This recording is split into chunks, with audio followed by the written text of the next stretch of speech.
We actually have a sponsor this week. We do?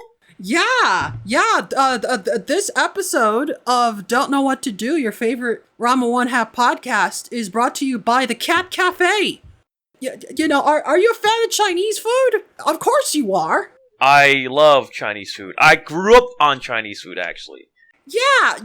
And, you know, you want an authentic experience with your Chinese restaurant, but not just any authentic experience. There's like millions and billions of restaurants in all of China, and you could replicate any of those, but this is a specific type of experience. This is the experience of like you're wandering the mountains training, and then some nice old man in a shack gives you some like soup that has magical hair growth properties.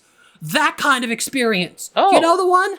Yeah, the one where you walk in, get a haircut, and then suddenly you walk out, and a nice salesman would give you a motorcycle to ride on, something like that. Yeah, who knows what you'll encounter? It could be anything. Yeah, you know, and like if you ever like you got all kinds of food. You've got all the noodles you could ask for of every type. You got egg drop soup, vegetable soup. Hey, you want some sweet and sour dumplings? They got those. They got everything. Yep. Quick question: If Genma opened his own Chinese food restaurant and he delivers in panda form, would that be Panda Express? You know what? That would probably be it. It doesn't even have to be his restaurant. Right. He just has to deliver it. Yeah. The Cat Cafe could have Panda Express if they felt like hiring him.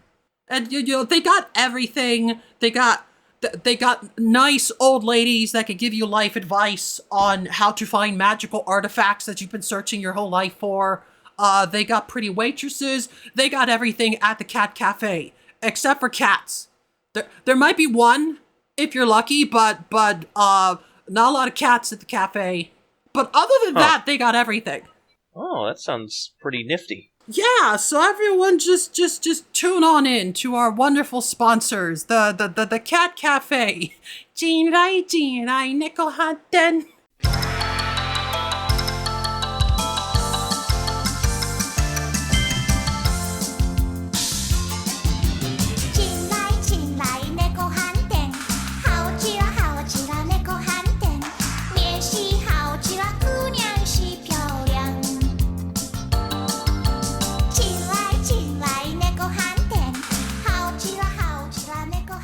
So, hello everyone.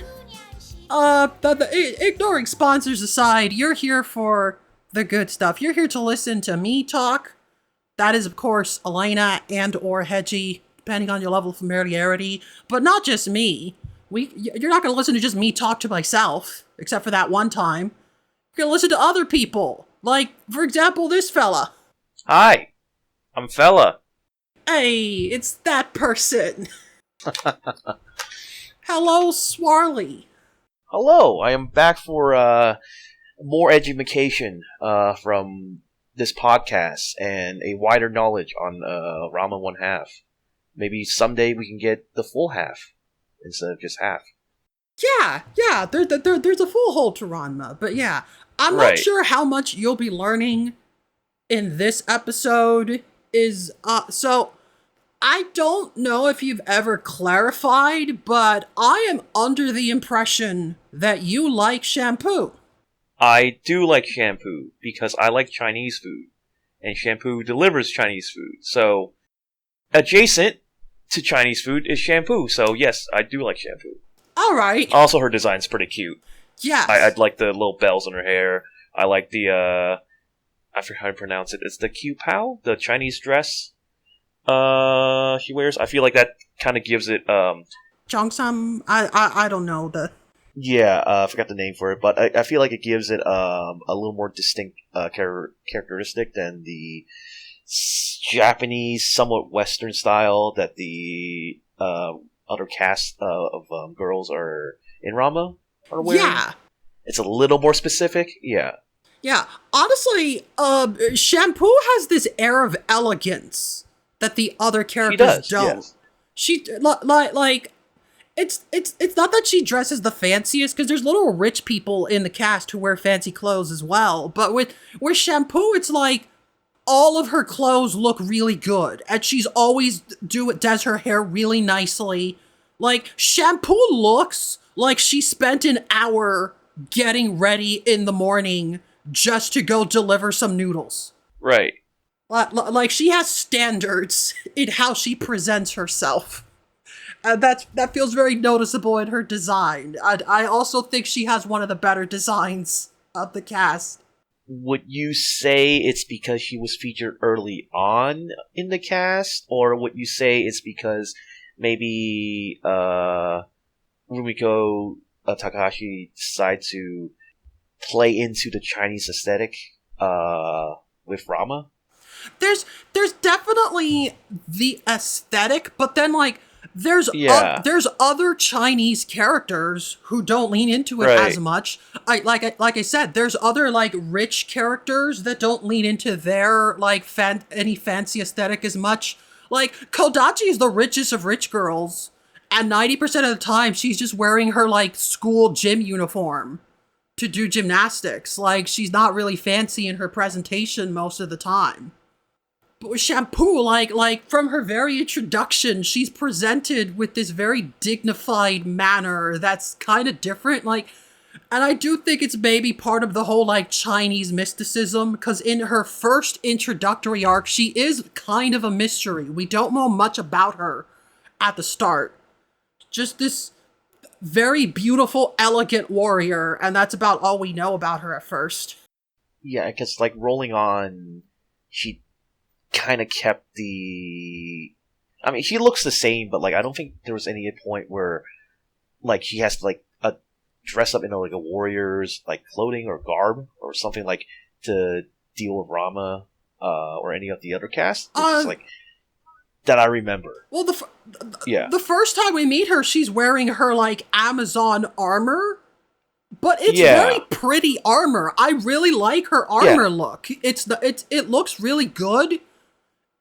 It's the type of character design that, like, it feels like Rumiko Takahashi was like, I am drawing a Chinese martial artist warrior, and she just picked out a book for reference and saw an image of, like, yo, that looks super cool, and then used that. yeah. But then, like, even after she joins the cast and is just very casual, even her default, like, casual clothing still have that dignified look to her, and it, like, also her hairstyle. Like, her hair looks like she puts work into it. Oh yeah, no, it's because the rest of the cast is, if I can remember correctly, like Akane did had a ponytail very early on, then it was short hair. Kodachi was always in a ponytail. Yeah, but even then, it's just kind of a little side tail. It's a side tail. She doesn't do anything fancy with it. Like, no, nothing. Yeah, Yukio has her work uniform and like another ponytail. Rama has his and her braids, and that's kind of it, right? But Shampoo has like the little bells, and then it goes back down. And I can't remember if she ever had like hair buns. Yeah, like there's stuff to her hair. It's not just like all down. Yeah, it's the longest hairstyle, isn't it? Yeah, it's not until you listed it, but I am now realizing there are a lot of Rama characters with short hair and ponytails. Yeah, kind of. I mean, easy to draw. Would you say? Yeah, but like Shampoo does have like. She's got the hair buns and like the little, I forget what they're called, but the little side things with the little bells on it. Like, there's so much to it. And again, it looks like she has to get up early to do all that, even though she's not doing anything special. She's just someone who takes care of her looks. Yeah, I guess it's part of the Amazon training. I feel very comfortable calling her one of the prettier characters on the cast. Which is probably why I picked her out in the first place as my favorite love interest in Rama. Maybe. Yeah, I mean, maybe. I don't know. It's your character. I mean, it has been a while, so I guess this episode we'll try to dig back into it and find out what exactly makes Shampoo stand out. Well, yeah, and that's one of the things that intrigues me about Shampoo, cause like, so you were in the Ryoga episode, right? You remember when I we talked was. about that, and Yeah, they were we fighting. talked a lot about Ryoga, but there's still a lot that we couldn't fit into that one episode. Like Ryoga is a very big part of the series. We can't talk about every single thing involving him. I didn't even mention the time he became a cowboy. I forgot about that. Must have wiped in my memory. Yeah, so like, there's gonna be more Ryoga, but for the first episode discussing him, I picked out what I felt was the most important part of his character, that being his rivalry with Ranma. It's what defines him, both in-universe and out. It's the most important thing that someone needs to know before exploring the rest of his character, I feel. And Shampoo is in a similar boat in that there's so much to say about Shampoo. She's got so many storylines focused on her. We're not going to cover everything in this episode. There's definitely more Shampoo in the future. But Yay! unlike Ryoga, I don't feel like there's any like core aspect to her character that takes precedence over anything else. It all just feels equally Shampoo. Like, I feel like you could start anywhere and just go from there. Anything's a good starting point with her. Yeah, I guess so, because, her defining trait to begin with is a rivalry to, female Rama, because she ate her prize? I can't remember. It was like a dinner or something, right? Or it's just like a bunch of food? Yeah, it was martial arts tournament? Yeah. like the guide who I've mentioned before, in the early Ranma, the Jusenkyo guide, he's sort of treated like a tour guide, like he's touring them through China, but then at some point he just became the Jusenkyo guide. Like, he lives at Jusenkyo and guides people through that, which just makes it funny to go back at seeing him, like, taking them to Amazon Village, just showing them the sights. Cause, like, I don't think that's his job. He didn't have to do that. That's just him being, hospital. Like, hey, let's check out the local places. Maybe there's a restaurant there he wanted to take them to. Who knows? Maybe. I always thought he was a guard for the Jusenkyo because I don't know, maybe has the uniform of, like, someone who would be guarding Jusenkyo, something like that. Who knows what his like job duties entail, or like who's hiring him? He's just the guy that knows the information. But like early on, it's almost treated like he's their guide for Chinese stuff. We're going to China where we don't speak the language, so Genma hired someone to take them around. Yeah. And I don't know, maybe he paid the Jusenkyo guy to show them around, but either way, they get taken to the Chinese Amazon village, which I still think is a weird and funny way to translate that, because like the word Amazon is like a name for a specific place in the world that's not China. But I guess that's just what the word means now when we say it. It's just a female warrior tribe. Yeah, it was always the Amazon I think like namesake, or like at least like bring it up with Shampoo's character. I thought it was like they're gonna go into it more, where like maybe there's like a bunch of other girls like Shampoo who practice like the same martial arts, or like the same maybe under Cologne's training, like the same job, like as a waitress, and helping her out with the cat cafe. But I only just remember Shampoo mostly. Yeah, so I'm not a lot of yeah. Like, in fact, pretty much the only other characters from her circle that we meet are her grandma, Cologne, and Moose, who is not a woman, and yet he still grew up with Shampoo. So clearly, there's somewhere where men exist that aren't a part of this all-female warrior tribe. I always assume that like there's like a town, and like if you go up a mountain, there's like a second smaller town where all the Amazons train, but they kind of commute there and then come back to the main town to sleep or something. I don't know. The presence of non-Amazons in Shampoo's social circles was never really addressed. In fact, we learned very little about the tribe itself. It's just this place in the mountains where a bunch of very strong women train and fight, and they're just warriors. And that's how Ranma finds them. They're having a tournament, and Ranma accidentally ate all of Shampoo's food because that was meant to be the prize for the tournament. And Shampoo gets upset. Ranma's solution is, well, if I just beat this girl, then I get the grand prize, so it's okay that I already ate it. Which, I don't think that's how that works, but they agree to it, and then Ranma wins. So, Shampoo's not so happy about that. Yeah. And then she gives him the kiss of death, and from that moment on, I will kill you. I will dedicate every moment of my life to murdering you, strange girl that showed up and humiliated me. This is apparently an Amazon tradition. Right.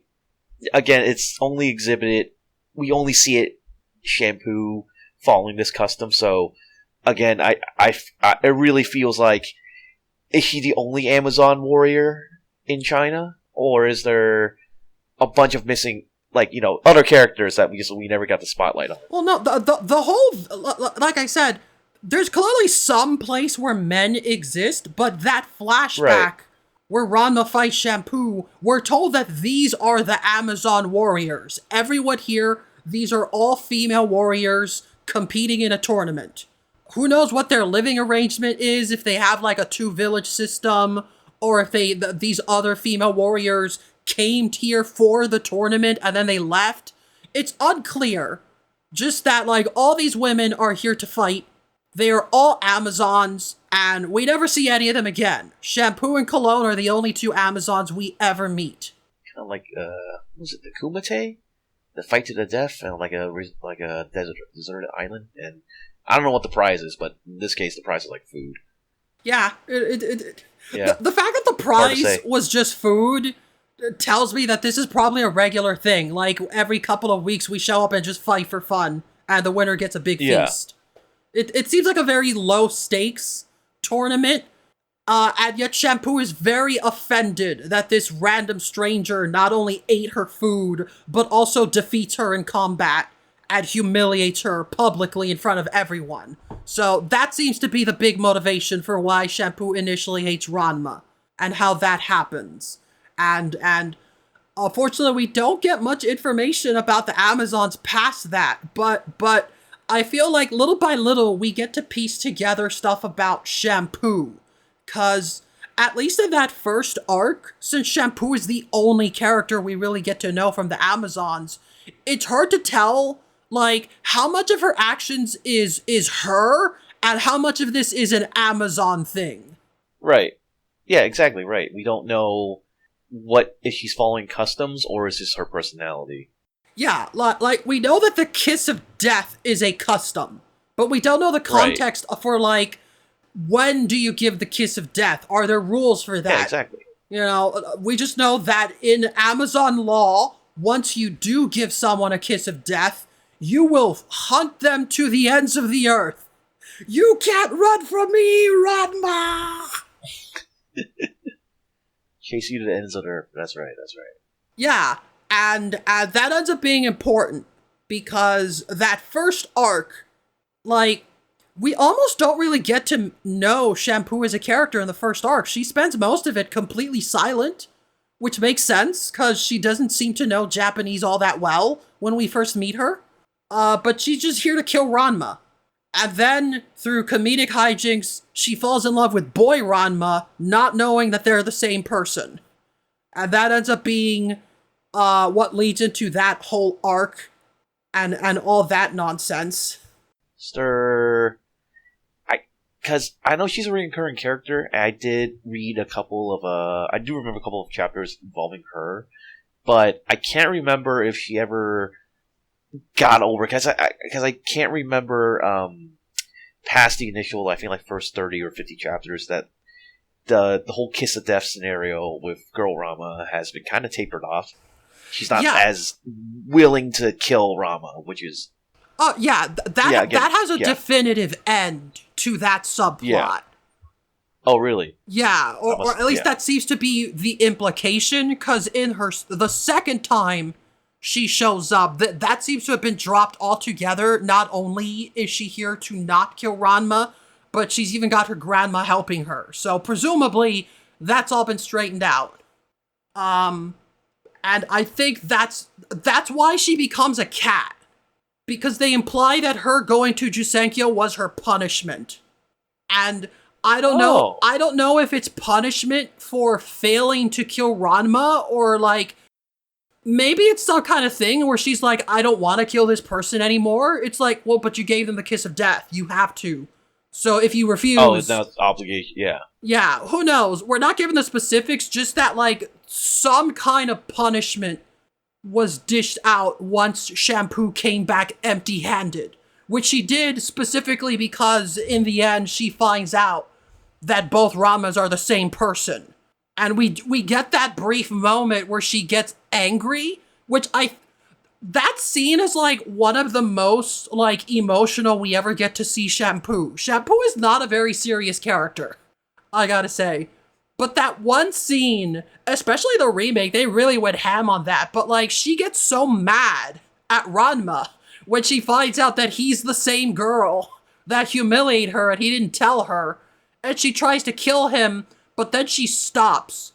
And she's got tears in her eyes and then runs away.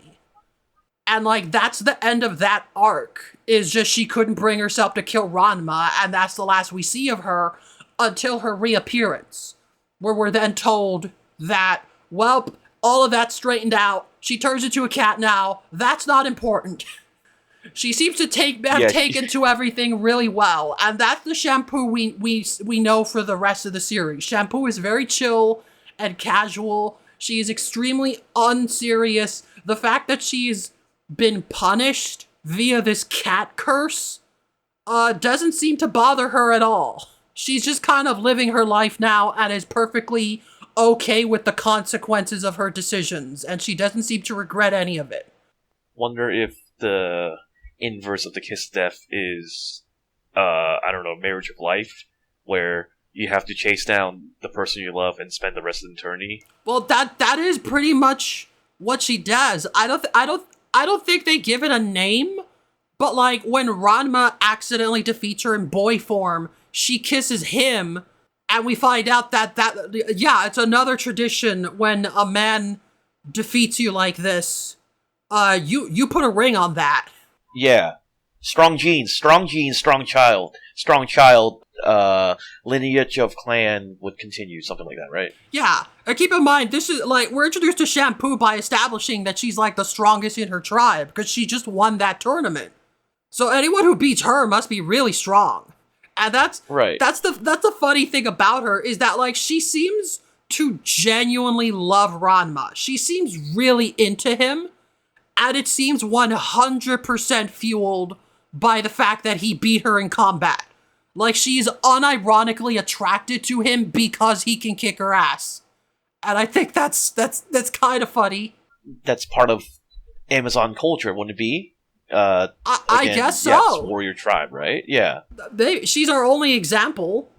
So, like, who's to say? For all we know, other Amazons think Shampoo's a weirdo.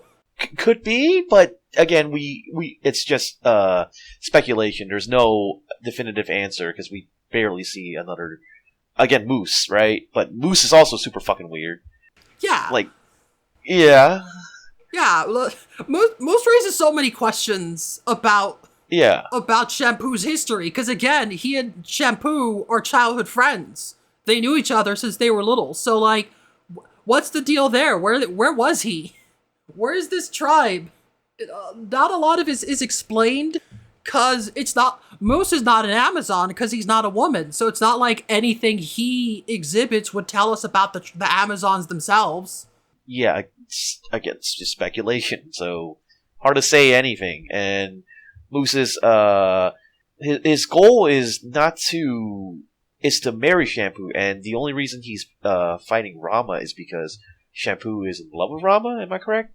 Yeah, that seems to be Yeah. Moose's entire motivation. If Shampoo said, hey, let's get married, Moose would be like, cool, let's go back to China. I don't care about any of these people. Yeah. But yeah, we don't get any other Amazons as example. There is one other detail though that like in that first arc, maybe not at the time, but with the context of later stories, it can kind of help us piece together like the question I asked: how much of this is Shampoo and how much of this is Amazon law? Where does that end? And I think that's Hard to say. the little subplot where Shampoo erases Akane's memories. Do you remember that part? Yeah. With the I forgot shampoo. with the shampoo, but I forgot the specific technique he uses. There's a word. There's a phrase for it. I don't remember the name. Something. Yeah, then she'll Yeah. show you. Yeah. But yeah, I think that part's interesting because something that's easy to forget, and I literally forgot until I was watching the remake and they got to that part, and I'm like, wait, is that how it went down? I forgot that Shampoo also gave Akane a kiss of death. Oh yeah. It's not just I hate you, I'm gonna fight you. It's she kisses I'm Akane gonna kill on the you. cheek, Yeah. and I am now going to kill you. That's what that means. But then she doesn't kill Akane. She just does the weird Shampoo hair washing with the acupuncture to make her forget Ranma, and that's it. She's satisfied with that. And to me, that suggests that Shampoo is not taking these Amazon traditions seriously. I feel like she jumps the gun and then realizes, oh man, that's like a lot of work, or like, yeah, death is kind of permanent. Like you can't really hit reset on that, or come back another day and try again. So yeah, maybe this is like some type of loophole. Akane loses consciousness for a minute. Yeah. Like Shampoo could have killed her, but she didn't because that wasn't her goal. But if that wasn't her goal, why give her the kiss of death in the first place? If my opponent doesn't remember it. Yeah. Yeah, I think you're right. I think that is just impulsiveness, especially given her motivation. Because the reason she gives her the kiss of death is because she's just trying to hang out with Ranma and be flirty, and Akane's being like annoyed, like, oh, get a room, you two. And Shampoo's basically like, hey, you're kind of annoying, go away. Yeah. It's like, oh, don't make me, yeah. Just stop getting in my grill, go away. And when Shampoo doesn't leave, then she gives her the kiss, which is, again, a very rapid escalation, because the kiss is significant enough that Shampoo traveled to another country just to hunt down Ranma. That's how serious it is. She must kill Ranma. But when she gives it to Akane, it's so casual. It's like Shampoo doesn't seem to care or understand the significance of this action, which, again, might factor into why she was punished when she went back. Because not only did you not kill the person you were sent to kill, you gave a second person a kiss, and then you just left. It's, it almost seems like, if he did the hair wash technique, the forgotten memories, if my opponent forgets the memory of me giving the kiss of death, there's no trace. They can no trace it back to me. Who knows? Akane didn't mention the kiss, but she did remember Shampoo. Because when she wakes up, she's like, I remember Shampoo was fighting me for some reason, but I don't remember what that reason was, because Shampoo seemed to only erase her memories of Ranma, and everything else is still there. There's the old Amazon tradition of, like if you have to bring, the opponent must know too, your opponent must also like verbally agree that, they're gonna kill me and I'm gonna have to run away. Again, who knows? It's all up in the air. Shampoo gives the kiss of death to pretty much anyone to begin, like in the beginnings, and then just like stopped after that. I don't think there was any other person involved. No, we never see any more kisses of death, but just like how extremely relaxed she is with the rules for just that moment.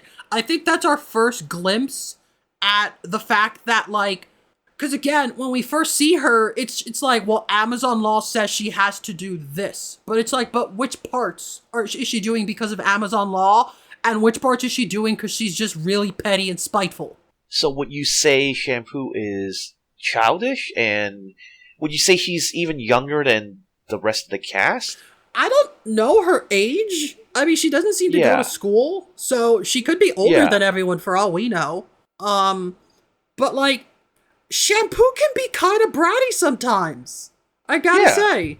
I mean, they seem to be, they all seem to be like around the same age, but I mean, if you bring it up, if this like Amazon training or Amazon Village, there must be just be mostly fighting involved. Can you say that? And maybe like social norms and like learning, whatever education that you need to go through, and the other errands are kind of put aside.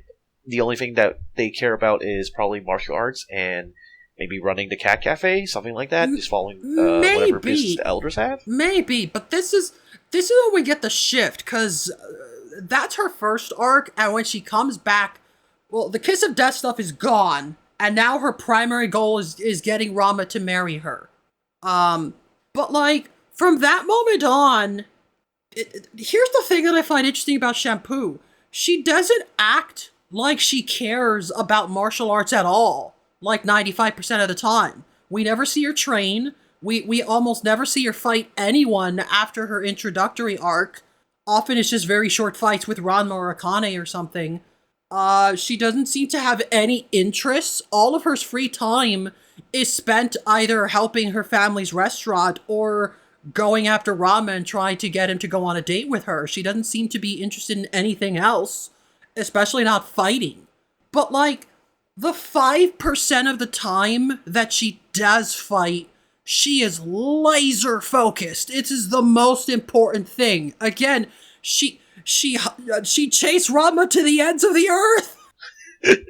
And wait, was the chase entirely in China, or she actually did chase Ramen to different continents and different, literally around the world? To the ends of the earth. They did. I don't think we're told how long, but we are told that for the rest of Ranma and Genma's stay in China, she hunted them down. And it's only after they finally left and went back to the Japan that they thought they lost her, but then a few weeks later she shows up again. So she's it just presumably took her that long to get to Japan. I don't think she swam there like Rama and Genma did. But she's not done. This is just the same chase. She did not stop. She's still after them. Wow. It is the ends of the earth, huh? Yeah. I mean, I remember there was a montage of Genma and Rama just like running around China trying to avoid Shampoo. Yeah. And also, what were they there for? Because like Rama was already fallen into the pool of drowned girl, and after that, I guess it's like more training around China. I thought they would just like kind of up and leave. Yeah. Or maybe just they're on vacation. When are we going to be? How long? Who knows when we'll be in China again? Because like again, like it's just a montage. We just see them at like some random restaurant. Here's Shampoo. It's the Shampoo everywhere system. They're just doing whatever. Right. It doesn't matter what they're doing, whether they're trying to train or sightsee or just get something to eat. Shampoo shows up until they leave. Yeah, and Cologne follows suit afterwards to take care of Shampoo, or was it just she already set up shop at the cat cafe in Japan? Yeah, so in the flashback where Shampoo gets cursed, she's fighting Cologne. Like, her punishment isn't just like she doesn't. It's not like they pick a pool and then you go in. The punishment was you have to fight Cologne, and then Cologne knocks Shampoo down and she falls in a random pool. So like, Cologne was part of the punishment. Cologne clearly seemed to agree that Shampoo failed and she needs to be punished. But then after that, the two of them went back to Japan together to go get Ranma. Because Cologne also, like, she was all in favor of the punishment, but she also seems completely in favor of helping Shampoo marry Ranma. Like, she starts calling Ranma her son-in-law immediately. And the two of them basically act like he's already been married into the family. They just need to convince him to come back with them. But yeah, once Shampoo has fallen into the spring of drowned cat, it seems that all the Kiss of Death stuff is just immediately forgotten. now she's free to do whatever she wants. And what she wants is to marry Ranma. Because again, she seems to genuinely love him. And like the one time we see her show emotion is when she's crying over having to kill him. She doesn't want to do that. Like, him defeating her in combat, it's despite what I just said about, like, her seeming kind of superficial and how, like, she's just giving out kisses of death for whatever reason. Like, hey, this Akane girl's kind of annoying. I'm gonna kiss her and then kill her. But, like, with Ranma, she's taking that very seriously. She seems to genuinely like him. And again, the few times we do see her fight, she is ready. She is completely focused. So she almost comes across as lazy, but I don't think it's laziness. I think it's just confidence. Like, she's just ready to throw down at any moment. So she doesn't need to train. She's always mentally prepared to fight. And I guess to her, at least, that's good enough.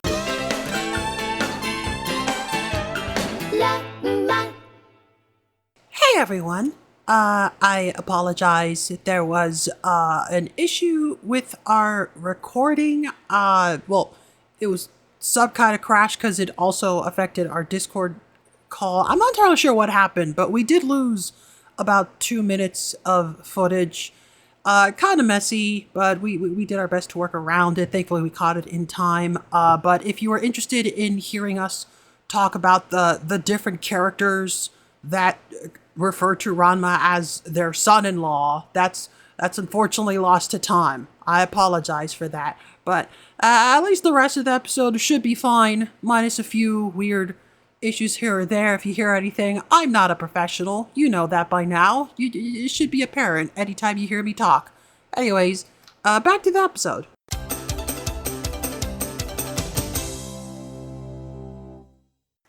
Anyways, that's how Shampoo joins the cast. And I do think it's interesting how little we get to know of her, I guess, her real personality. Because after she joins, the whole Amazon stuff doesn't really seem to factor into her at all. She may as well just be a normal teenage girl helping out at her family's restaurant. Yeah. I mean, even after, like, her helping in a restaurant, she doesn't really do too much elsewhere. She doesn't... Because I don't remember her being in school. Or was she in school? No, she doesn't go to school. She doesn't interact with anyone in Japan other than Ranma. Like I said, she spends all of her time that we know of helping out at the restaurant or going after Ranma. Those are her only two concerns. But like I said, it doesn't feel like she's lazy or that she's, not like scatterbrained. It just feels like she's confident and she knows what she wants and she's not going to waste her time doing anything else. Right. That's the vibe I get from her. Shampoo kind of does whatever she wants, and that's why I think it's funny looking back at her introductory storyline of like how easily she gets annoyed at Akane and gives her the kiss of death. Because when you compare it to later stories with Shampoo is kind of a bully. Yeah. She just kind of does whatever. She has no concern for anyone. Like, half the time she enters a scene, she's crashing into Ranma with her bike and showing no concern for the physical pain she is inflicting on this guy that she likes. Oh yeah, she does ride a bicycle. Yeah, I forgot the bicycle thing. She just will ride her bicycle, deliver food, and also, like, slam into Ranma at a moment's notice. Yeah, and then just, like, appear out of nowhere. Yeah, Shampoo's just doing her thing. I feel like if Ranma agreed to marry her, she would just take him back to China and he would just be her trophy husband. And she would not change anything about herself or her life. She'll just continue doing what she wants, but also Ranma's there. Right. So, like, yeah, that seems to be Shampoo, and in my opinion, I think that's Shampoo at her best. When Shampoo is being a brat or a bully, I think that's the best version of Shampoo. Shampoo is extremely selfish and uncaring, and she does whatever. I love how, like, there are multiple times, Because Rumiko Takahashi loves doing this joke where whenever Ranma assembles the R Warriors, the Team Ranma, to help him defeat some kind of major villain, there will often be this moment of Ranma being like, wow, guys, you really do care. I'm so lucky to have friends like you. And then we'll just see the thought bubbles of them all being like, I can't wait to betray Ranma after this. Yeah. I remember that joke. Yeah. What? As soon as Ranma wins, I'm gonna jump him because then he'll be tired. This will be my perfect chance. As soon as he turns his back. Yep. You know, she loves doing this joke. But whenever we get to stuff like that, it's always like, I'm gonna fight Ranma, or like, I'm gonna defeat the bad guy, and then Akane's gonna see how cool I am and choose me over Ranma. Like, everyone's thinking about these small goals. And then we get to Shampoo, and she's like, I could absolutely murder Akane right now. That sounds like fun. Let's do that. Despite the fact that she had the opportunity to kill Akane and didn't, and she doesn't actually attempt to kill Akane afterwards, the fact that in those moments, when we're seeing their thought bubbles of like, what are their goals here? And Shampoo is just like, I can't wait to kill Akane. She's been getting on my nerves. You know, just the most like petty, spiteful thing. Shampoo literally does not care about anyone. Is there any other character that would escalate to straight up killing Akane in the series that easily? Because I feel like it's mostly Shampoo, if not only Shampoo. Who knows? I think maybe Kodachi might, but like Kodachi's more about like, I'm gonna send you to the hospital so that you miss the tournament. Yeah, I thought there's not this level of like, I could just kill her right now and be done with that. But like Shampoo seems very impulsive. She seems very unempathetic. She knows what she wants and she gets what she wants, and she's not going to waste any effort doing anything else. That's Shampoo. And you can kind of admire that. Yeah, I definitely can, because like the other girls, or at least the other love interest would, I think like if they were to be defeated or they were to be sidetracked, they would eventually, work around it. But I guess Shampoo's, it's this way, or it's my way or the highway, right? Yeah, I kind of like the crazy energy Shampoo brings, because it does help differentiate her from the other characters. Like, even again, Kodachi is the closest comparison, because she's also kind of selfish and is willing to do much of anything, but there's still this sense of, like, innocence to Kodachi. Kodachi almost has this, like, fairy tale romance in her mind that she wants to carry out. Like, Ranma is her knight in shining armor, and she's expecting these very unrealistic expectations, where Shampoo knows what she wants. She knows exactly what she's into. There's no pretense there. She just doesn't care about anything else. She's not being naive. Shampoo is maybe one of the smartest characters in the series. And okay, let's say if she does like win over Ranma, and then Ranma does like go back to China with her, wouldn't Ranma be kind of like a pet in a way? Because Shampoo's just gonna go back to doing whatever she was doing. It's just Ranma's there by her side. It's not like she wants Ranma to do anything specific, right?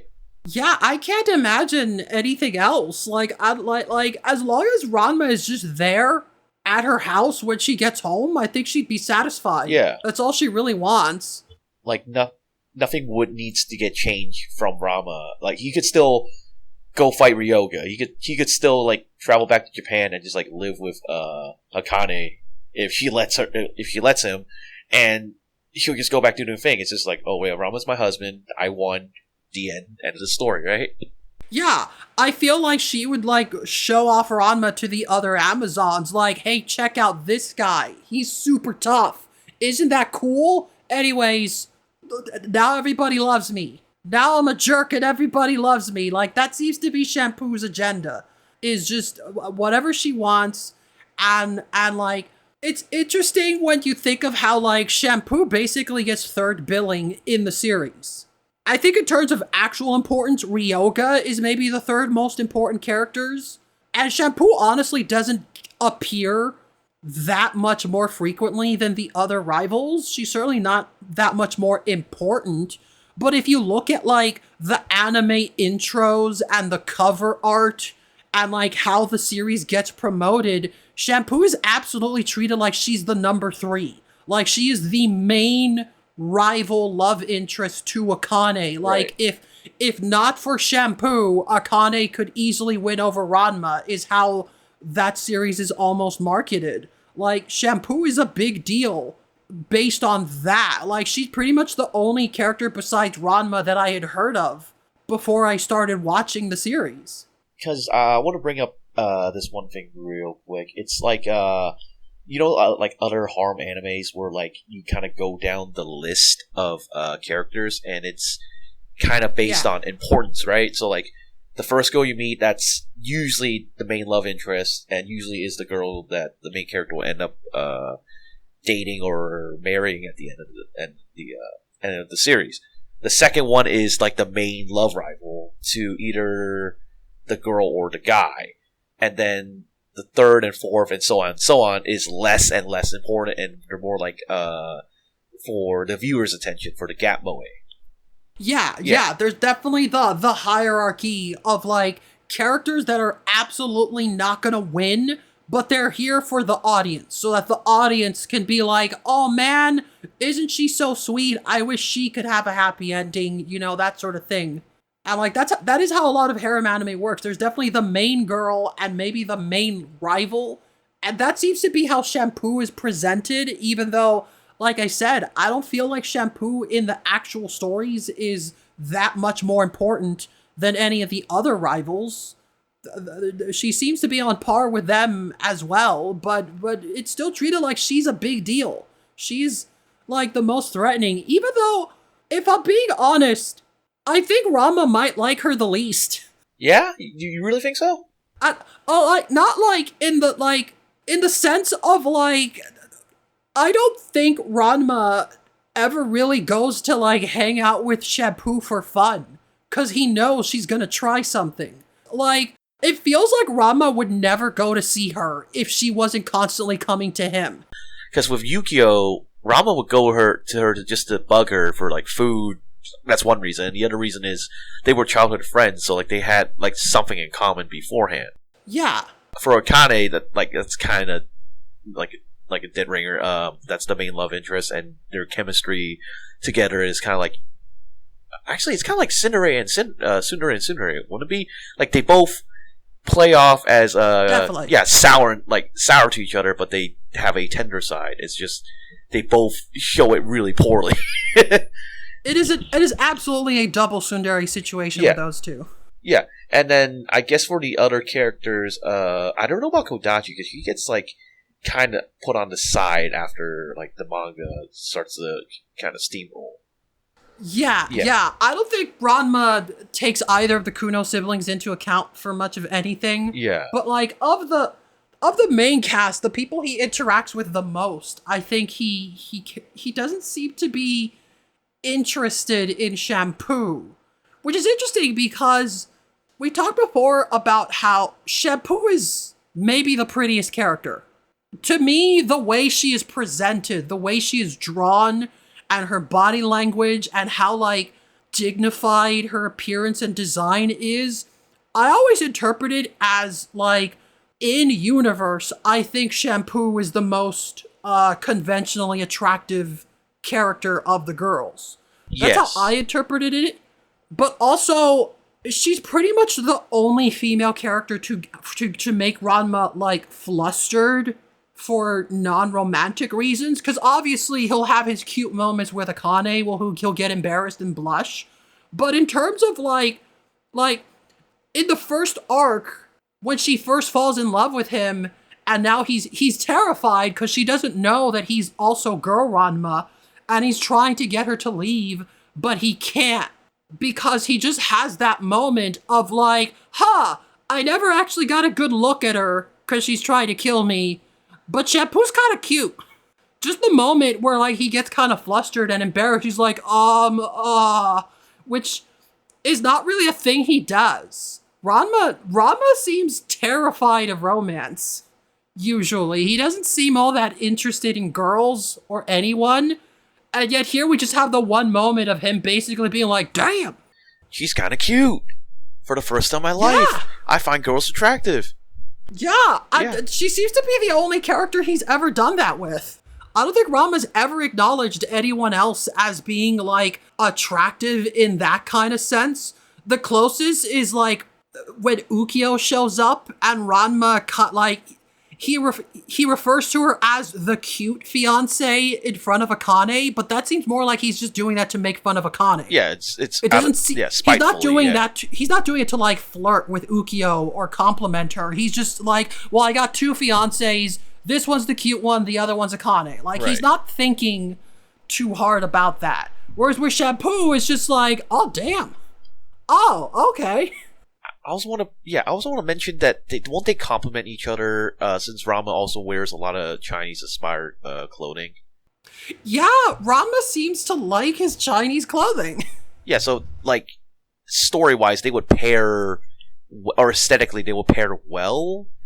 Like, let's say you're doing the front covers of, like, the later volumes. If you have Ranma and Shampoo together as a front cover, they would fit the cover well, since they're both wearing... Yes.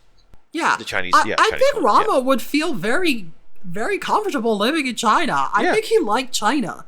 I think he would too. I've given my headcanon theory that, like, now that he turns into a girl, they're like, we need to get Ranma a shirt, and that's why they buy him new clothes. Like, we just can't have him walking around with his training gi with his tits flopping out. But like, yeah, he seems to like them.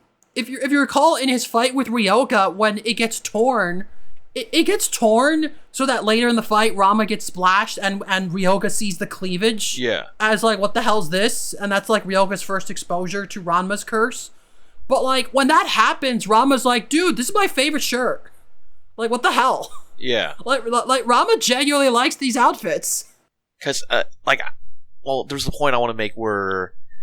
Would it be he likes these clothes because that's maybe the only time he's ever worn something else? Because as far as we know, Genma... That's what I think. Yeah, because Genma and Ranma are like, like Ryu from Street Fighter, just traveling, fighting hobos, jumping from place to place, fighting strong opponents, and, like, hopefully eating dinner? Yeah. Ranma doesn't have any casual clothing in any of the flashbacks we see from before he fell in the spring. I genuinely believe that those were all purchased after turning into a girl. Because now he needs clothes, and who knows, maybe the guide took them shopping. I mean, they clearly stayed in China for, like, at least a couple of days extra afterwards. Again, we don't know how long that montage was, but it's not like they immediately left. The guide was still showing them around to other towns, taking them to restaurants, shops, or whatever. I think that's when he got those clothes. And it also points out, I mean, like, I say that, and also even after like series starts, Ranma gets introduced to a lot of different clothes in Japan or in like going to high school, and he still prefers, I guess, what he's familiar with. Or I mean, even with this girl form, he tries out like a lot of different like uniforms and style, like Western style or like even more Eastern, like on like European side. But he generally sticks to Chinese clothing afterwards. Yeah, his default clothes stay the same. Right. And if he gets other clothes, it's often like for a one-off or for the Elmer Fudd gambit of him dressing up to trick somebody. Yeah. Or he's competing in something that requires a uniform, like when he does the martial arts cheerleading fight, he gets a cheerleading uniform that is Chinese themed. So I'm pretty sure that's not from the school. I think he bought that himself. That's his cheerleading outfit. Right. And he got a Chinese one, because that seems to be what he likes. Yeah. I think he just likes the dragons and stuff. I don't know. Yeah, and also the pigtail too, wouldn't you say? Because before he was just wearing a ponytail. Yeah, that eventually gets explained as this weird, goofy subplot where Well, I made the joke about the mysterious man that gives you magic hair growth soup. That actually happened to Ranma while he was in China. Oh. Just hanging out. Yeah. And, like, the joke is the guy's like, well, it's a good thing you're a girl, or else that thing would make you just keep growing hair forever until you go bald. And Ranma's like, but I am a boy. Uh-oh. Huh. And it's like, don't worry, we got this magic thread, the dragon's whisker, that will hold it together. Just wear that until it wears off, which leads to a problem with when a bunch of bald martial artists come after Ranma to steal the dragon's whisker. Because that's got the magic hair growth properties in it. But by the end of the arc, then it wears off. And Ranma doesn't have to wear the pigtail anymore, but he continues doing it. Yeah. So we know the hair curse is why he started tying his hair in a pigtail, but clearly he likes that too. Ranma had an entire makeover while in China. It's not just turning into a girl. He got new clothes, he got a new hairstyle, and he continues to use them after going back to Japan. He seems to genuinely like this new look. He seemed to really like China. Yeah, can we also go far as to stretch to say, if things work out differently and Shampoo was introduced more as a love interest and a little, less intent to kill Ranma, he would be more attracted to Shampoo than Akane?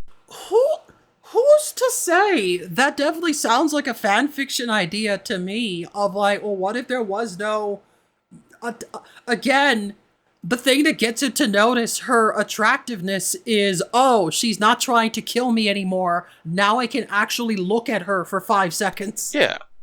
And assess that, like, yeah, she's kind of pretty. Yeah. Huh. Nice. Because, Ranma looks at Akane, and then he kind of has to, I guess she's cute, but, he naturally looks at Shampoo, is like, wow, she's really beautiful, she's really pretty. I like the way her hair looks, or the way, I don't know, her clothes are on today, or whatever he's attracted to. Yeah, I don't know. She technically doesn't want to kill him after that first arc, so we do get to see their dynamic. And again, Shampoo is just very forceful. She's a bully. She will force her way onto people. She doesn't care about Ranma's consent for anything. She never asks his opinion. She just shows up and is like, hey, we're getting married now. Come with me. Right. She will crash into him with her bike and is like, hey, let's go on a date. Shampoo is very controlling and demanding. And I think that's also part of why he seems a bit turned off by her. I think it is her actual personality that makes him scared. I think I should maybe rephrase. I said I think Ranma cares about her the least. I think he does kind of care about her. I think, again, those moments where we see their thoughts of I can't wait to betray Ranma, they never do. They never actually go through with it. And sure, sometimes it's because they never get the opportunity, but from Ranma's perspective, these people are helping him. Despite the fact that they might be thinking in their heads, I can't wait to betray Ranma and murder Akane. They still don't do it. They're helping him and they're being his friends. And there are times, on rare occasions, where Shampoo is in trouble and Ranma and Akane help. Reluctantly, these people are my friends. Again, look at the Ryoga thing. I don't think Ranma would ever admit it, but Ryoga is basically his best friend. Best friend. Best friend for life. Best friend since high school. Yep. Middle school, actually. Yeah. Yeah, and Shampoo's kind of in that same boat. I don't think Ranma hates Shampoo, but she does kind of make him a little uncomfortable, and he's very clearly scared of her in some way. And if she were to drop that, he might be more open to her. Yeah, because Shampoo's the most affectionate to Ranma physically. Is that correct? Yeah. Yeah. So yeah, definitely. She will literally hug him, grab him and hug him and kiss him. In public. Ranma never had that type of relationships with any girl, more or less a guy. So wouldn't you say that he's naturally creeped, afraid, because this is the first time experiencing this amount of affection, off the bat, off rip?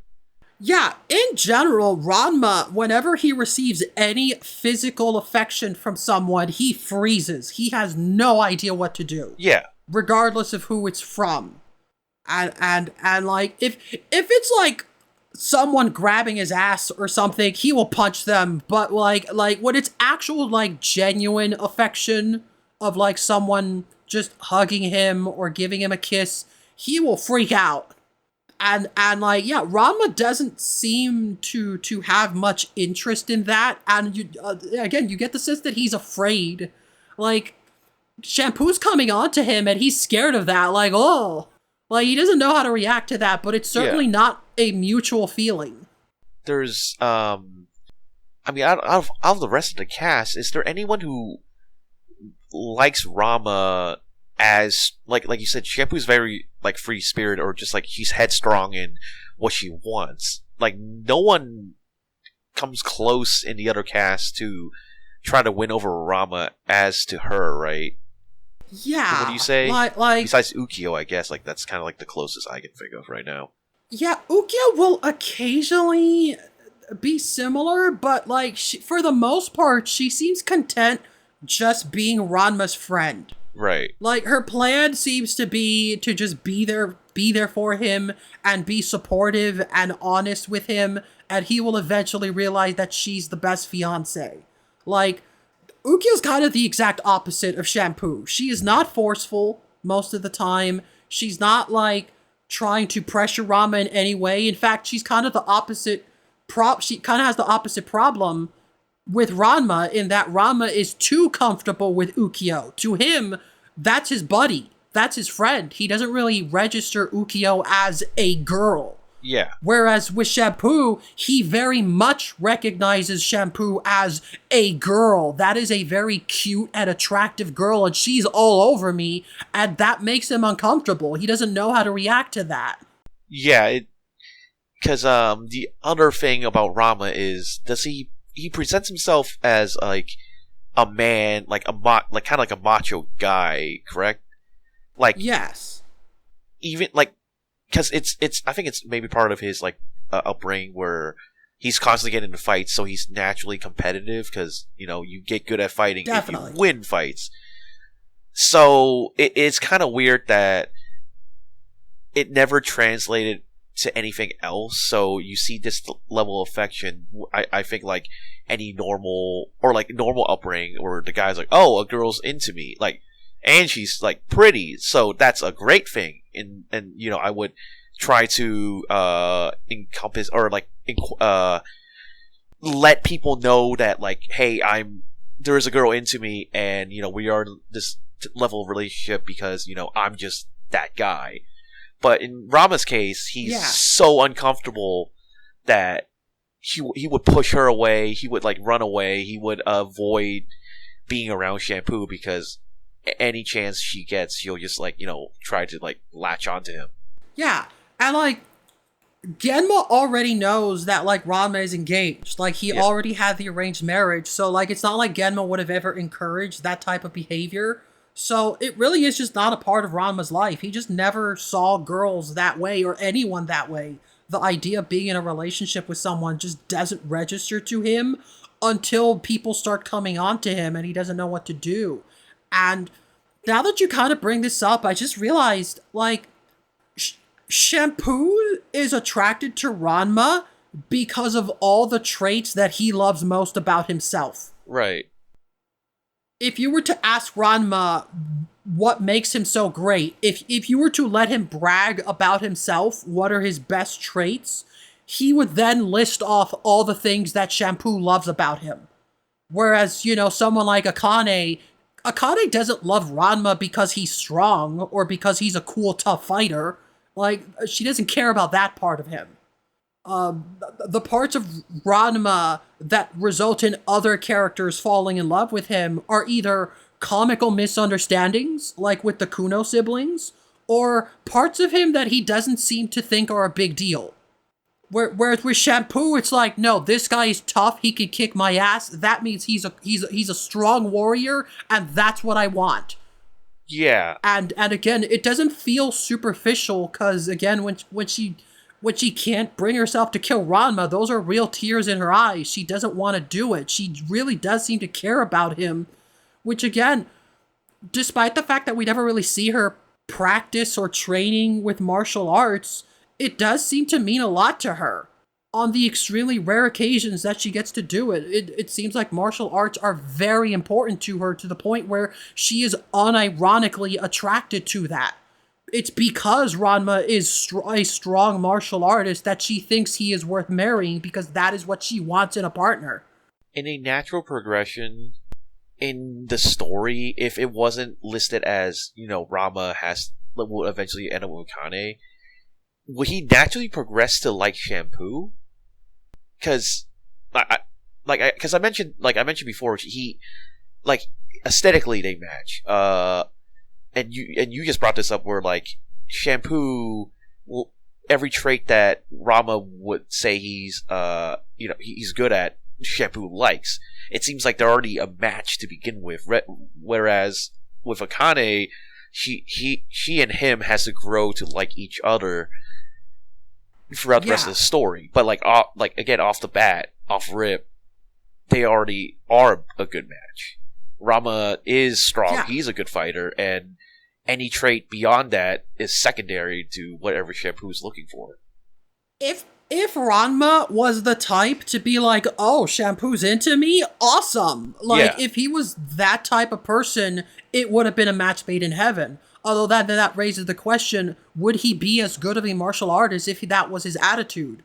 Part of why Ranma is such a good martial artist is because he's the type to improvise. He's really desperate for praise. There's this very strong insecurity with Ranma. If he had the confidence to just be strong, I don't know if Shampoo would have been into him as much. It's one of those questions. Yeah, that's a good catch-22, huh? Yeah. You are right. Ranma and Akane have growth in front of them if they wish to become a couple, and it feels like Ranma and Shampoo would be perfect if not for this one part of Ranma. But then that is the growth. Ranma is scared of Shampoo. If the two of them were to show growth towards fixing that, if Shampoo actually showed that she cared about Ranma in a way that he can understand and make him less afraid of her, I think they could potentially be a good couple, but that would require the both of them to experience some kind of character development together, the same way he does with Akane. Yeah.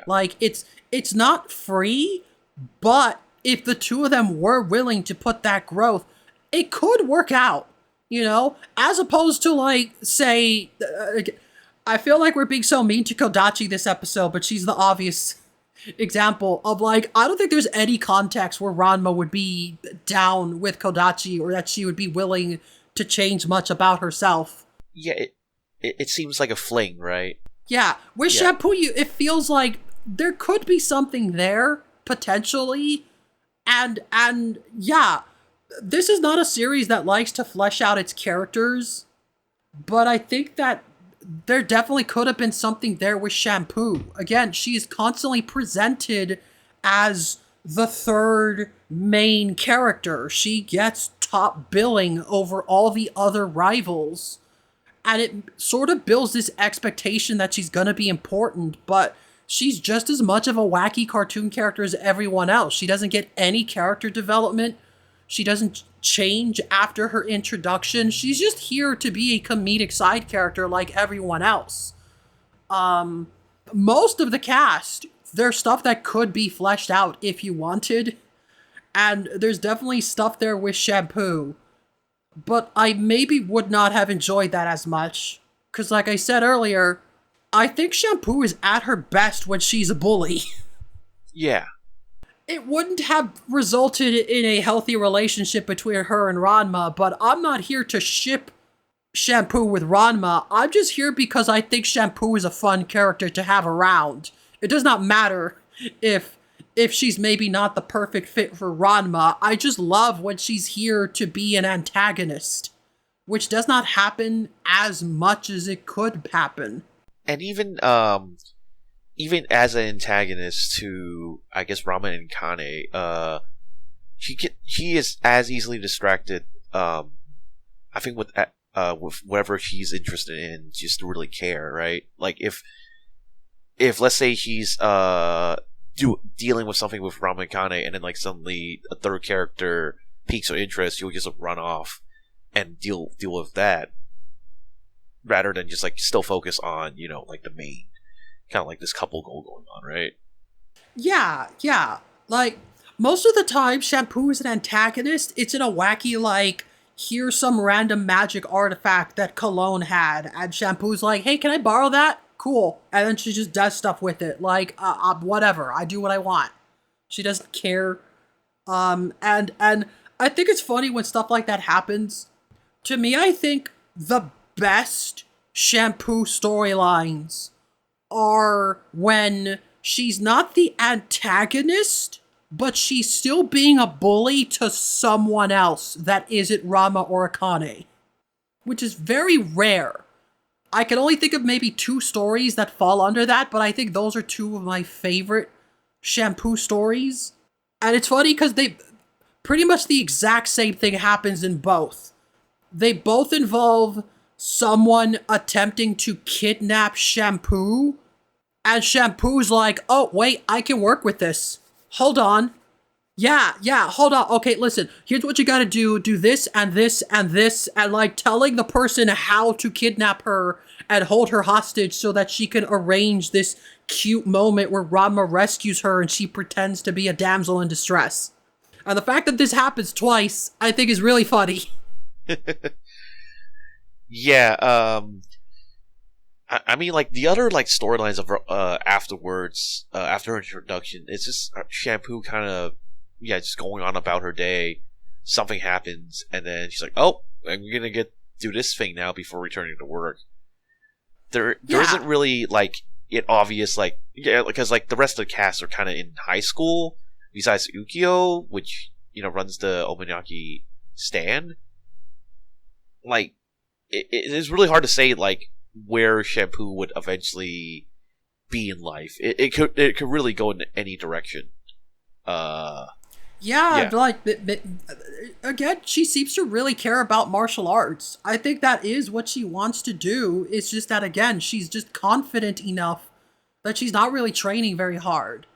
She's not really doing much to prepare for future fights because she acts like she's already prepared. And to be honest, she seems pretty prepared for most situations. Again, one of those 2 arcs I mentioned, it's with the cat ghost that appears a couple times, and one time he shows up to kidnap Shampoo.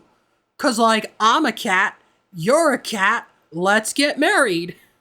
And her response is like, ooh, perfect. Okay, go tell Ranma that he has to show up and do all this and say that there's a curse on me and you can only break it with like a true love's kiss. He's like, but that's not how the curse works. No, but tell him that anyways. Yeah. Also, tie me up over here, etc. She's just bossing him around to the point that by the end, the cat ghost is just like, you're kind of mean. I don't know if I want to do this anymore. She's like, yeah, shut up, just do it. You gotta do it like this. Like, she's directing her own kidnapping to lure Ranma into this trap so that they could have a moment. And like, she's just improvising that. She's just like, oh yeah, this works. I could do something with this. This looks like fun.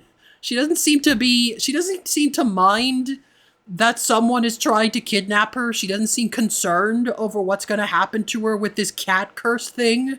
It's just like, oh, yeah, I can get Ranma to fall in love with me through this. So let's do that. Yeah, I guess what I'm going to say. I mean, is there any other instance where it feels like there's a conflict of interest with Shampoo?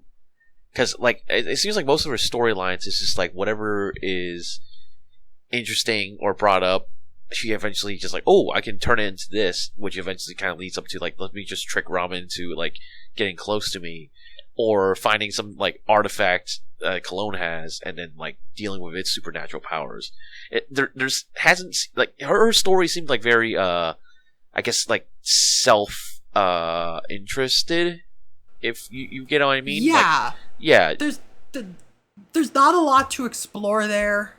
And yeah, there isn't much of a conflict of interest in her after her introduction. Again, she knows what she wants and she's all for that. Yeah. Nothing's gonna really get in her way. She's extremely confident. So it's like with Ryoga, where he's constantly in the search for strength to beat Ranma, or just as a strength as a martial artist.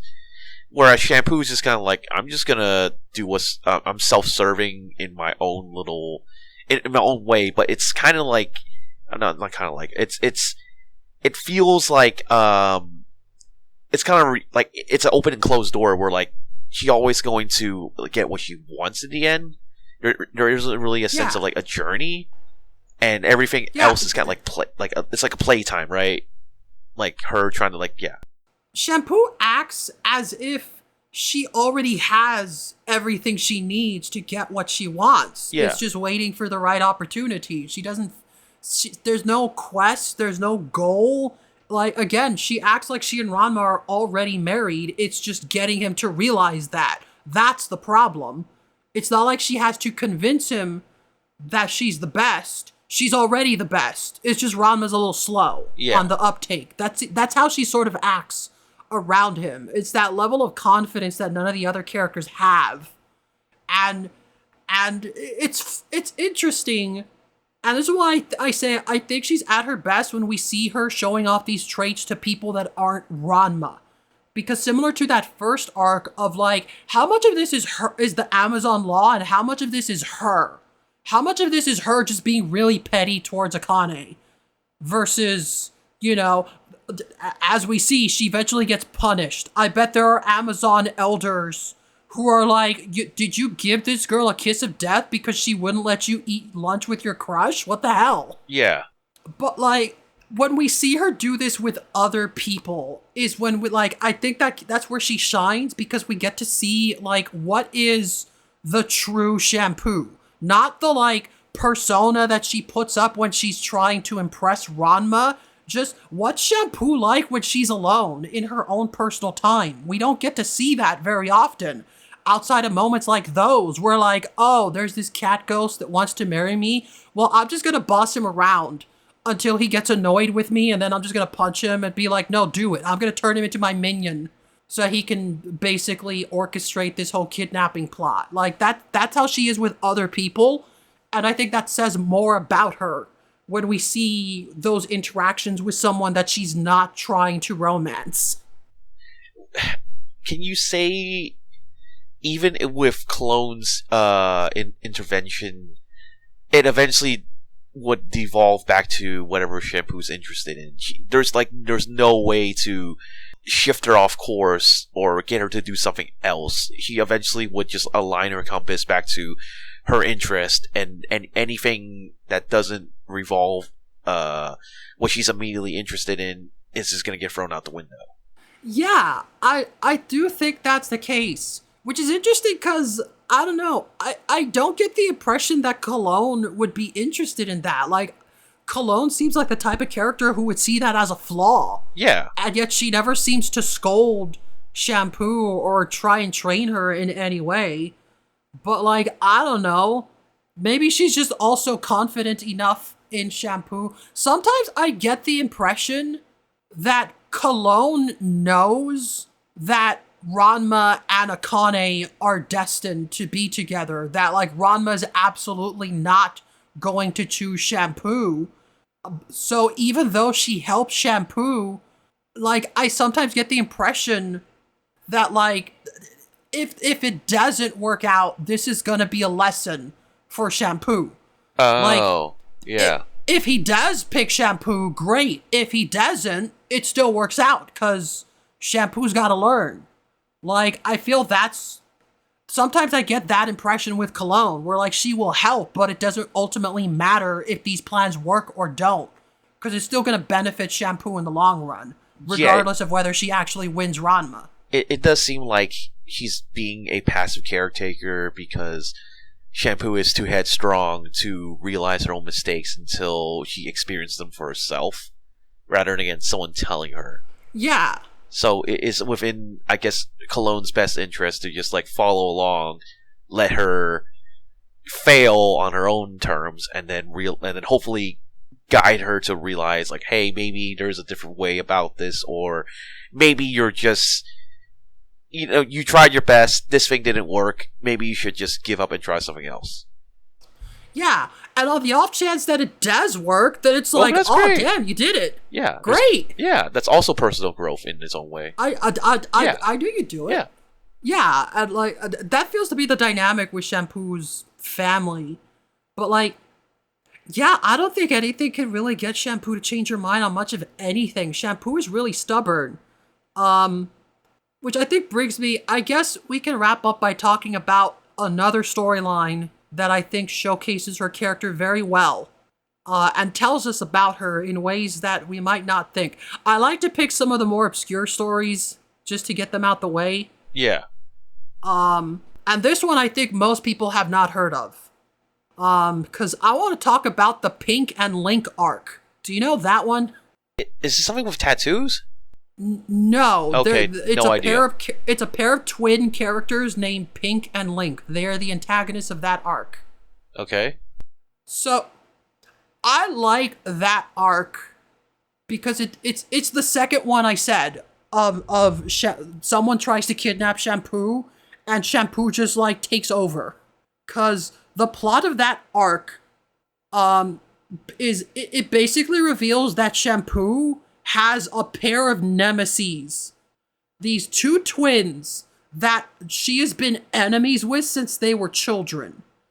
And I love this concept because this is the only time we get any insight as to what Shampoo's life was like before she met Ranma.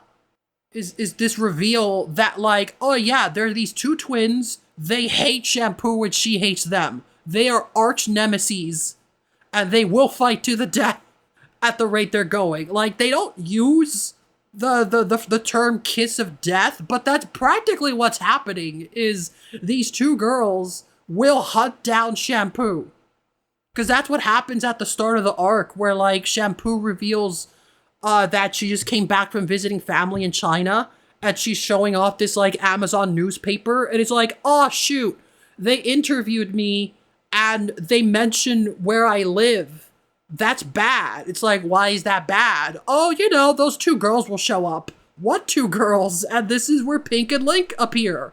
Oh. Just the casual reveal of like, yeah, there's those two. We're just fighting all the time. These two twins, Pink and Link, they have a botany theme. They're all about plants. One of them specializes in poisons.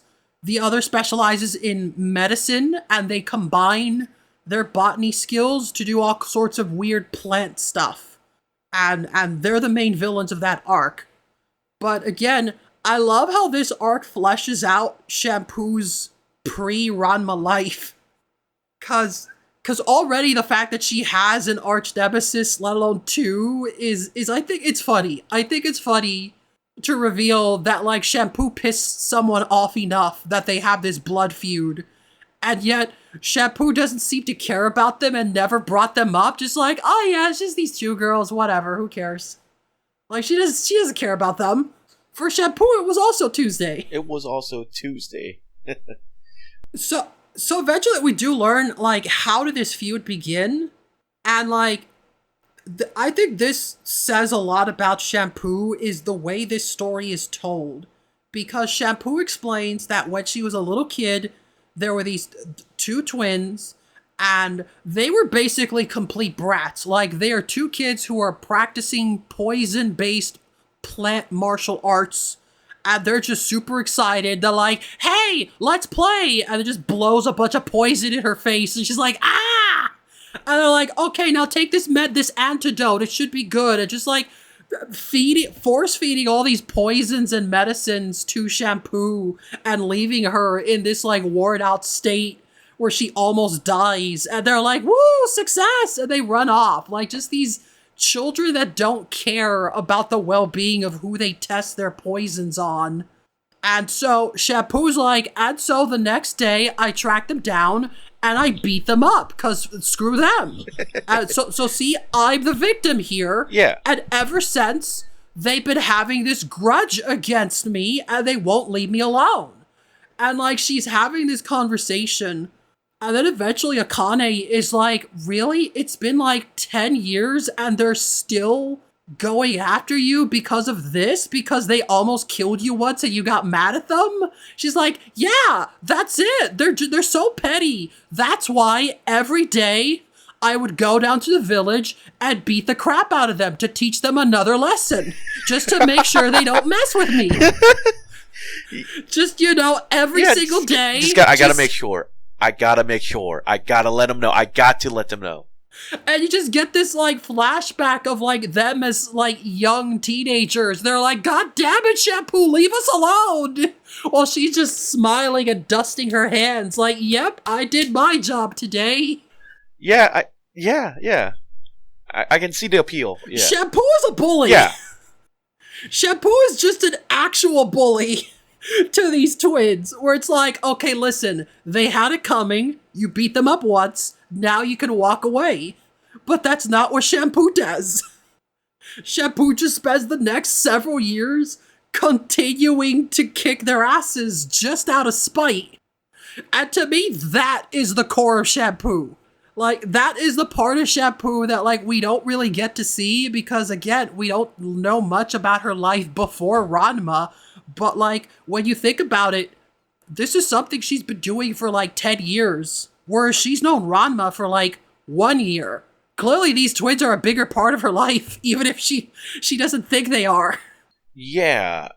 So, would that raise the question, what would happen if they do end up together? Shampoo would just bully Ranma if they did get engaged, won't she?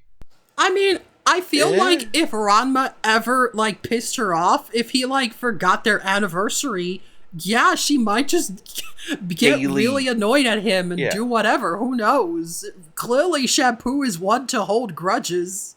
It's within her character to... I not just hold grudges, but I guess, like, to do it constantly. Like, he will not let it go, and it will be a daily ritual to, like, either...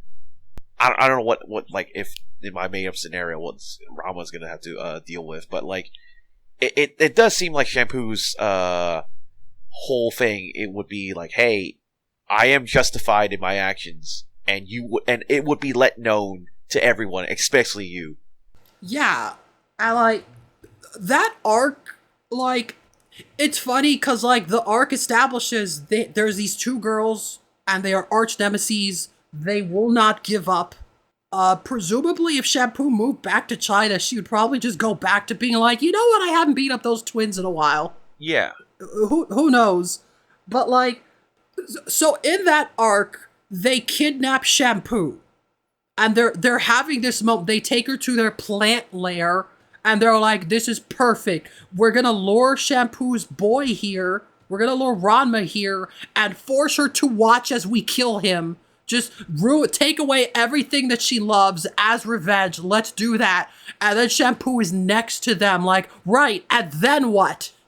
And they're like, how did you get out? What?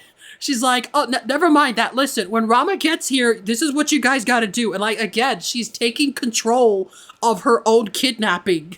Like, they're trying to get revenge on her, and all Shampoo cares about is, wait, so Ranma's coming here to rescue me? That's perfect. Let's do this. And, like, Ranma shows up, and Pink and Link are covered in bruises, and they're like, hello, Ranma. You finally arrived.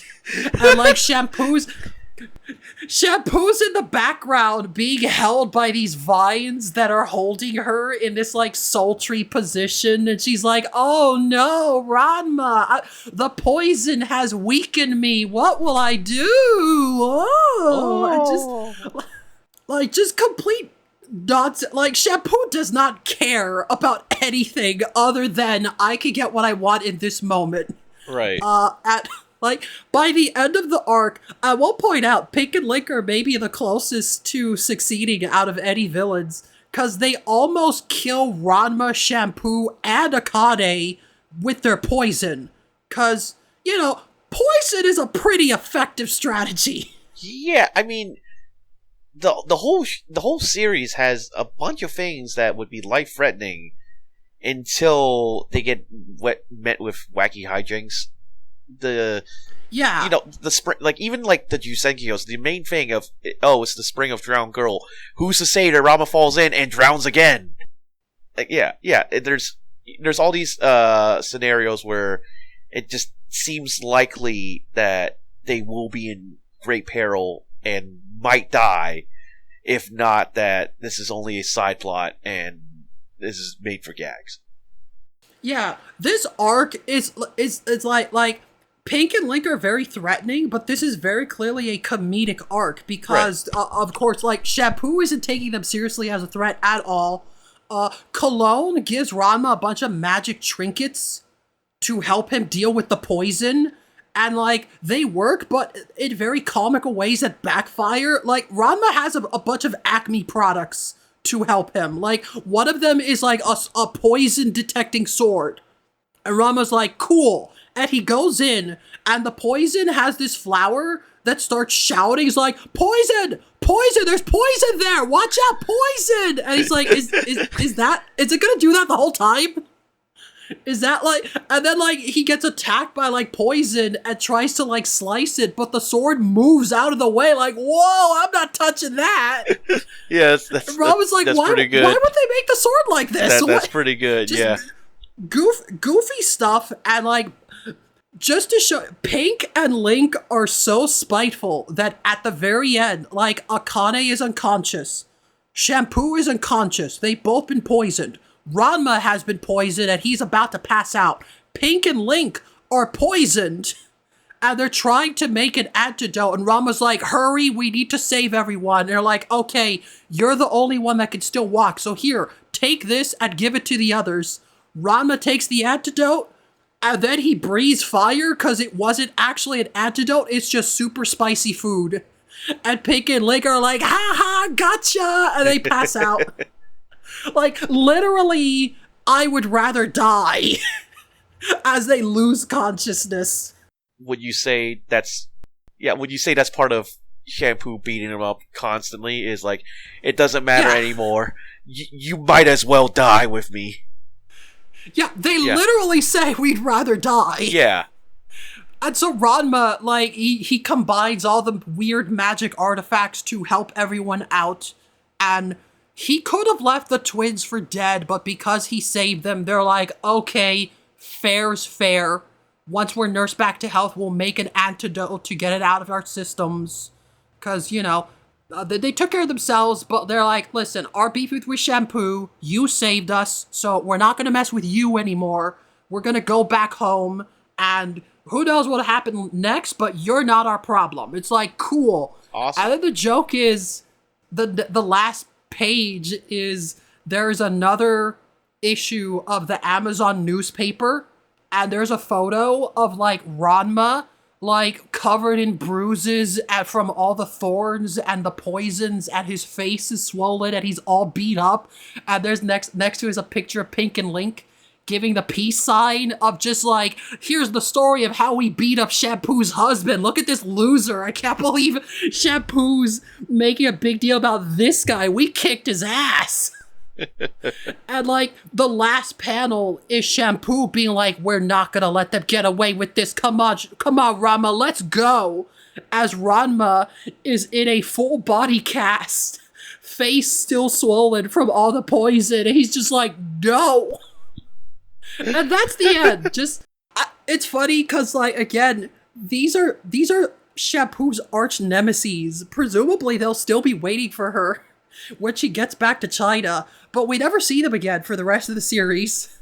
Yeah. Despite the fact that Shampoo clearly still wants to get back at them. Shampoo is clearly gonna hold a grudge over this. Of like, they're tarnishing our reputation back home. We're not gonna abide by this. Like, Shampoo is clearly not ready to give up. But, like, Ranma is just like, nope, I'm out, and that's the end of the chapter, and we never hear from that again. Which is the unfortunate fate of a lot of interesting things, because I'm like, I could see this being a recurring plot thread. Like, if I were Rumiko Takahashi, I would just keep escalating this. I would just be like, and here comes Pink and Link's older brother. Here comes their mom. Here comes this entire clan of characters that of this feud that keeps escalating because Shampoo refuses to let anything go. But instead, it just happens the one time, and we never see from it again. But like, presumably, with how these characters act, like even if we don't get to see it, this is absolutely not the last time Shampoo sees Pink and Link. She's absolutely going to beat them up once she goes back to China over this newspaper thing. So yeah, even though it's a minor arc that most people haven't heard of, I think that arc tells us more about Shampoo, and is also pretty funny, mainly because of like what I said. We get to see how Shampoo behaves with people that she's not trying to marry. She loves Ranma. That seems to be genuine. But here's how she acts with other people. Here's how much of a bully she is. Yeah, she's kind of a psychopath. Yeah, with everyone else. I mean, like, she doesn't. There's almost no empathy to anyone else that doesn't seem important in her life. It really is. It does it stick to Amazon Warrior as the title to her character, because if you're trapped in almost like fight or flight, constantly training to fight like whatever like enemy or Mortal Kombat that you're eventually going to get around, it would make sense that if you do not serve my interests, you are like beneath me or just have no interest of me. Yeah. Like, we don't really see the other Amazons, because like I don't think Pink and Link are Amazons.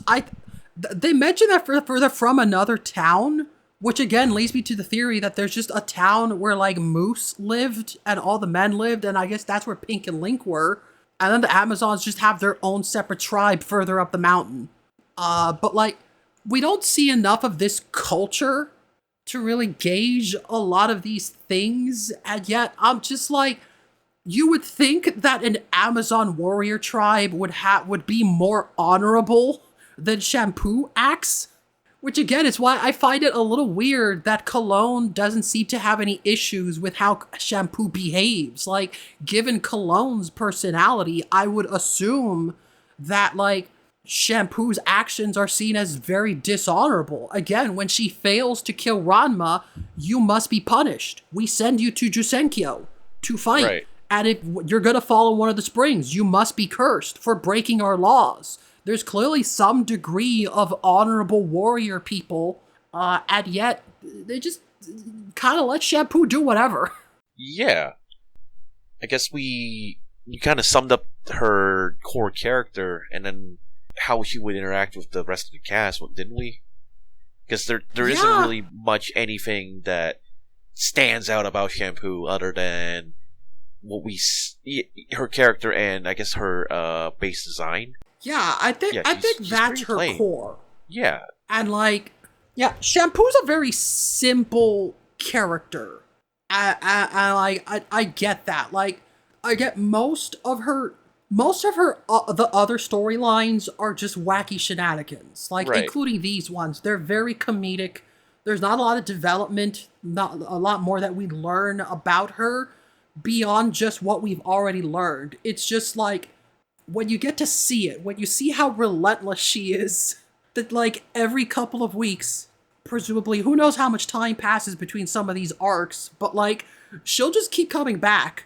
Ranma says no, but who knows, she'll come back with some magic trinket that brainwashes him, or some kind of special dumplings that will also brainwash him, or starting to notice a trend in her schemes, but like, she'll come back with some new scheme to trick Ranma or force him to do what she wants or get him to notice her, or honestly not a lot of those. She doesn't need help getting him to notice her. She'll just crash into him with the bike again. But like, yeah, just more of the same schemes, because she does not give up. She's relentless, and despite the fact that she's no longer trying to kill Ranma, her very first arc, her very first introduction, the first scene where she crashes into the wall and reveals that she followed him to Japan, I think that is also the core of her character, because nothing will get her to stop. once she sets her mind to something. Even if 95% of the time she's just chilling and just riding her bike and relaxing. I like to picture when Shampoo's at home in her room, she's just like reading a magazine, like dangling her legs over the bed, just like, ha la di da. Like, she doesn't seem like she takes anything seriously. But when she does have a goal, she will not stop. Yeah, so I guess that's the main part of Shampoo. There's not much we really got in, like, we can't get into other stories involving involving her. I think we subbed her up pretty well. Again, it's not like I think we want to say she's a plain character. It's more, there is not much more to Shampoo other than kind of what we talked about and her being herself. Because like besides like martial arts, she doesn't really have any special skills. Yeah, that is another thing. She doesn't seem to have a specific fighting style other than just being good at hand-to-hand combat. Like, she doesn't... Again, we don't see that much of her, but, like, even if she's a very simple character and, like, there's not a lot of new context to learn from, I can see why she's the type of character Rumiko Takahashi would keep falling back on. Of, like, what's Shampoo up to this week?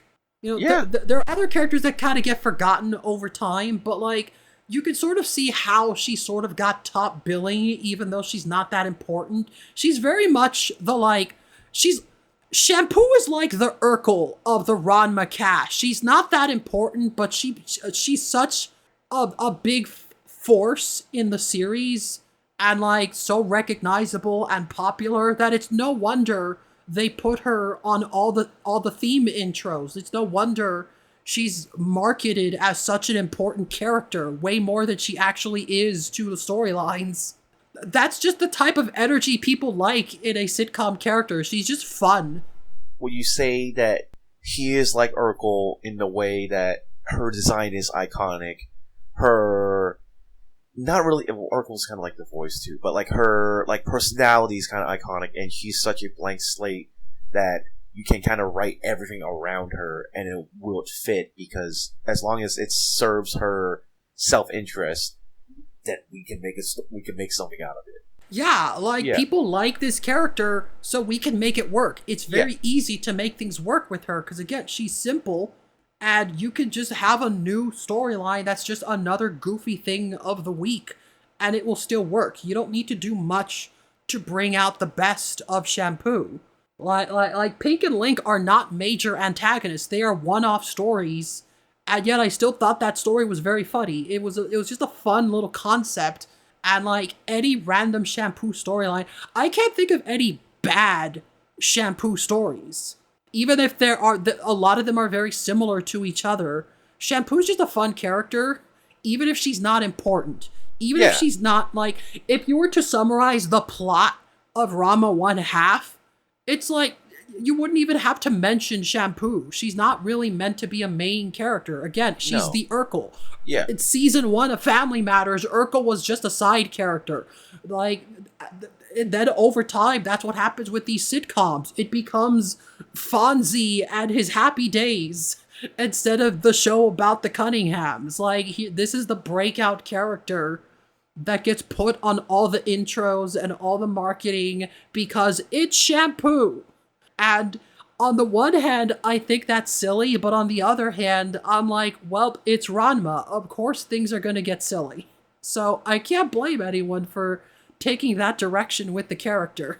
So I don't have anything to add other than, if Shampoo's Steve Urkel, what would Ranma be? Ranma's the Carl. Cause he's still the main character. He's still the focus. And he's still interacting with Urkel, unlike the other family members. Well, I guess we learned something new again today. Yeah. Yeah. Well, anyways, I guess we can wrap up. Do you have anything you'd like to promote? If you have a panda mascot and you slap it on your car, I guess you can consider yourself Panda Express. But if you have a cat in a cafe, that doesn't necessarily mean that it's just a eatery. It might be a petting zoo. The cat cafe is not a cat cafe, strangely enough. No, it's not. It's just a name. Yeah, but Yeah, the Panda Express is eternal. Pan Express is